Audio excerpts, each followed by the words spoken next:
So let me use this opportunity to respond to this question. I'm sitting here at brunch somewhere in Connecticut. So I saw a question this morning, I hope I'll have it up here, that said, if what I said about still being a Jamaican citizen, if you left Jamaica, is still true, why when they went to Jamaica, they had a hard time entering if they had their American passport? Something to that effect.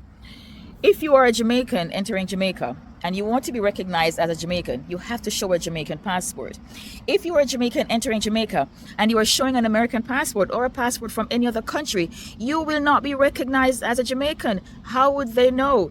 But you cannot turn up at the airport, at Customs and Immigration, and show an American or any other foreign passport and expect to be treated as a Jamaican citizen. They don't know you're a Jamaican. They will not recognize you entering Jamaica as a Jamaican unless you're showing a Jamaican passport.